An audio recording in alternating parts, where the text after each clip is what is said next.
मित्रांनो, स्वाभिमान शोध अस्तित्वाचा या मालिकेच्या आजच्या भागात आज आपण बघणार आहोत. मोठी आई शांतनूला म्हणते की शांतनू, तू महाराजांना खोटं ठरवतोयस. अरे, महाराजांचा एवढा अभ्यास चुकीचा कसा असेल? आपल्याला त्यांच्यावर विश्वास ठेवावाच लागेल. तेव्हा शांतनू म्हणतो की माझा कर्मावर जास्त विश्वास आहे मोठी आई. ह्या गोष्टी कधी मला पटत नव्हत्या आणि यापुढेही कधी पटणार नाहीत. आपलं आयुष्य आपण घडवत असतो. असं कोणाच्या येण्याने असं अपशकुन वगैरे काही होत नाही. मोठी आई म्हणते की आणि तुझ्या आणि पल्लवीच्या वादातलं काय, ते कोणामुळं होत आहे? शांतनू म्हणतो की हो, त्यांच्या येण्याने आमच्या दोघांमध्ये वाद झालेत खरं हे, पण त्यांचं पल्लवीवर खूप प्रेम आहे मोठी आई. त्या पल्लवीबद्दल कधीच वाईट विचार करू शकत नाही. त्यामुळे त्यांच्या येण्याने आपल्या घरावर संकट आलं किंवा पल्लवीवर संकट आलं, याला काय लॉजिक आहे? आणि आत्ता असं कोणाला दोषी ठरवण्यापेक्षा पल्लवीवर हल्ला कोणी केला आपण हे शोधूयात. महाराज घाबरतो. तो म्हणतो की बाईसाहेब, मला एक काम आहे, मी आता जातो. पत्रिका ठेवून तो महाराज तिथून पळतो. शांतनू म्हणतो की आता महाराजांनी जे काही सांगितलं त्याचं कोणी ओझं बाळगू नका. आपल्या घराच्या भल्यासाठी त्यांनी जे काही सांगितलं ते आपण विसरून जाऊयात. आणि मोठी आई, असं बाहेरच्या सांगणाऱ्यांवरून आपल्या घरातल्या माणसांना मला जज करणं पटत नाही. जमलं तर ते आपण टाळूयात. मित्रांनो, आजच्या व्हिडिओचं आपल्या लाईक्सचं टार्गेट असणारे 1500 लाईक्स.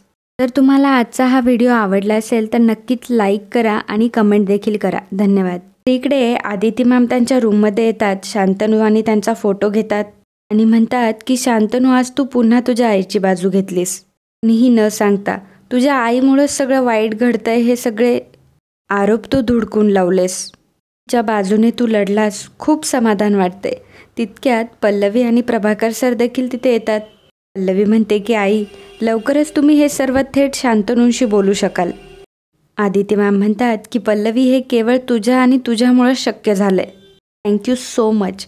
तेव्हा पल्लवी म्हणते की अहो मॅम, थँक्यू काय, तुम्ही एवढं प्रेमाने गोड मिठी मारली त्यातच सगळं आलं.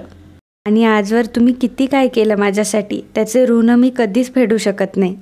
हां, फक्त परतफेड करण्याचे थोडे थोडे प्रयत्न करत असते मी. बरं, आता तरी विश्वास बसतो ना तुमचा की आपला प्लॅन वर्क होतोय त्यावर? आदिती मॅम हसतात. प्रभाकर सर विचारतात की कुठला प्लॅन? पल्लवी म्हणते की बाबा, आपण जे करण्याचा प्रयत्न करतोय त्यात लवकर यश मिळवण्यासाठी मी आईंना काहीतरी सुचवलं होतं. आणि मग पल्लवी प्रभाकर सरांना आदिती मॅम आणि तिच्या भांडणांचा प्लॅन सांगते.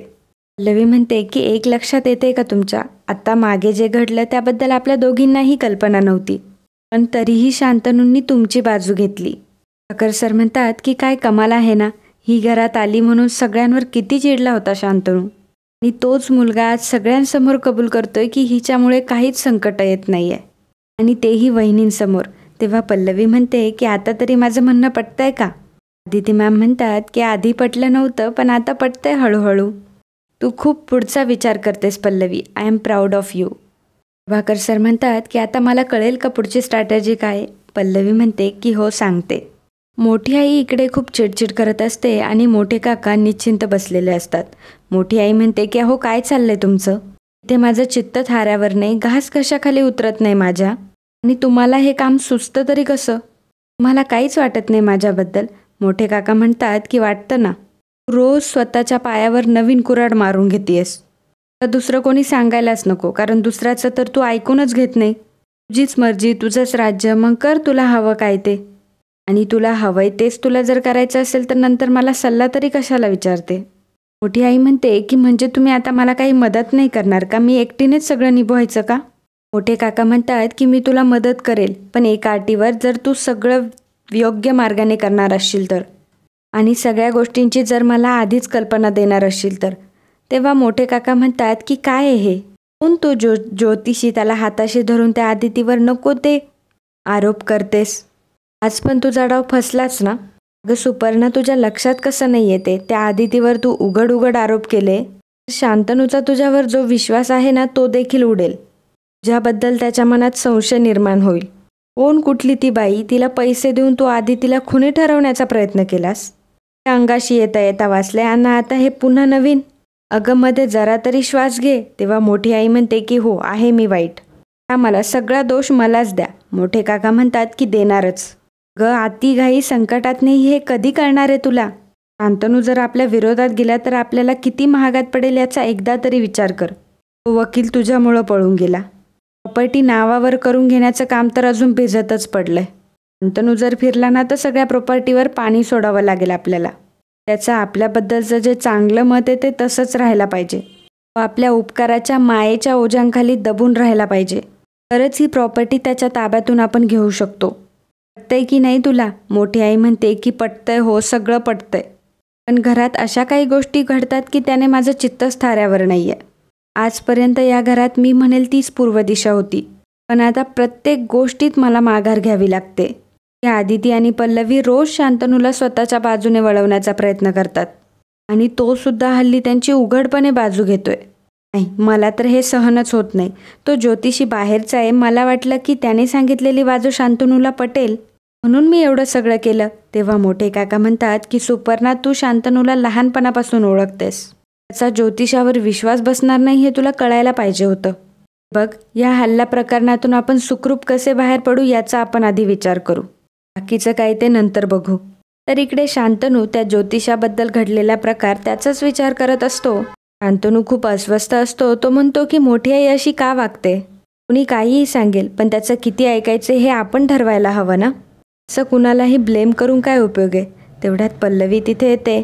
शांतनूला काळजीत बघते, विचारते की काय झालं. तेव्हा शांतनू म्हणतो की काही नाही. पल्लवी म्हणते की हे बघा, मी समजू शकते की तुम्ही खूप अस्वस्थ आहात आणि खूप विचार देखील करताय. आज सकाळी आपल्या घरात जे काही घडलं त्याच्याबद्दलच विचार करत असणार तुम्ही. पण एक सांगू, उगाच कोणावर चुकीचे आरोप करण्यात काहीच अर्थ नाही. तुम्हाला कळतंय याचं खूप बरं वाटतंय मला. मी स्वतःचा विचार करताय आणि तुम्ही स्वतःच्या मतांवर ठाम आहात याचा मला खूप आनंद होतोय. पण आता त्यासाठी एवढं अस्वस्थ होण्याची काही गरज नाही आहे हो. शांतनू म्हणतो की मोठी आई हल्ली असं का वागते हेच कळत नाही मला. तिला आपली माणसं हवी असतात. तिचं आपल्या घरावर प्रेम आहे. मग ती मुद्दाम तर असं काही करणार नाही. महाराजांना सुद्धा तिने ठरवून बोलवलं नसणार. पण सारखे सारखे असे विषय काढून आपल्या घरात वाद होतात. त्यातून आपल्या घरातलं वातावरण बिघडतं हे का कळत नाही तिला. या सगळ्या गोष्टींचा तुला खूप त्रास होतो.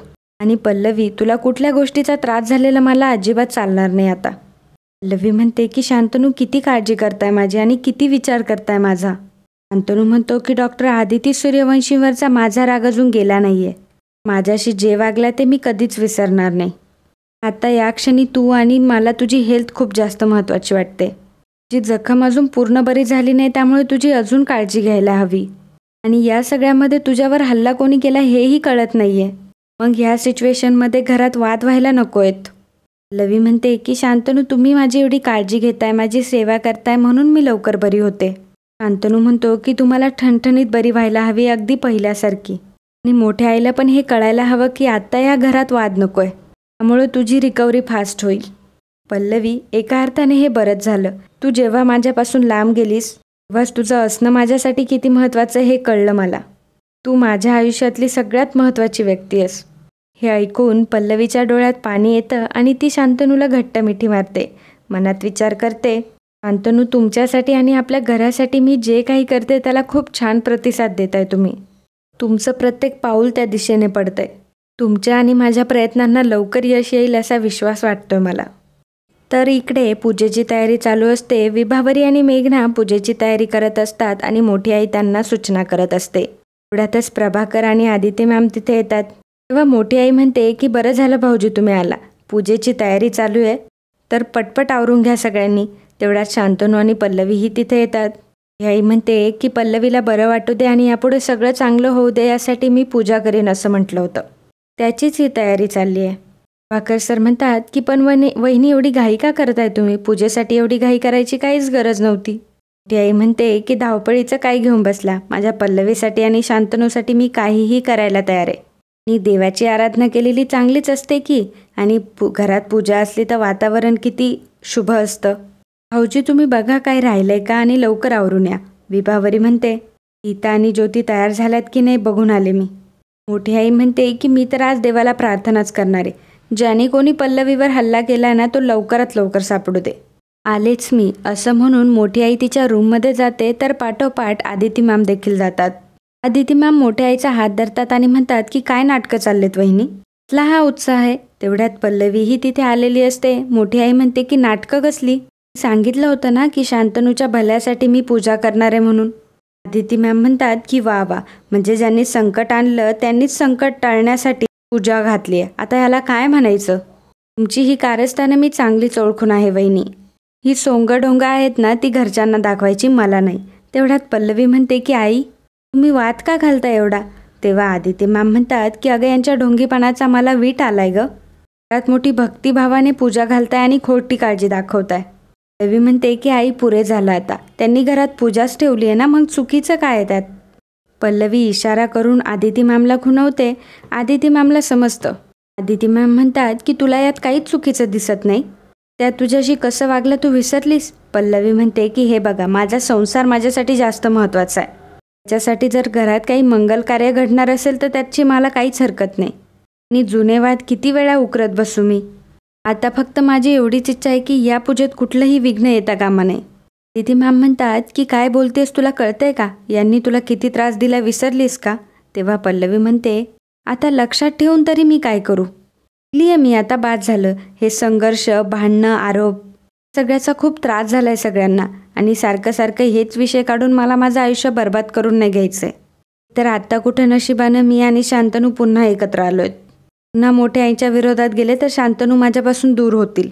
अरे आई, पण हे दुःख मला परत नाही झेलता येणार. आदिती मॅम म्हणतात की हे तू बोलतेस पल्लवी.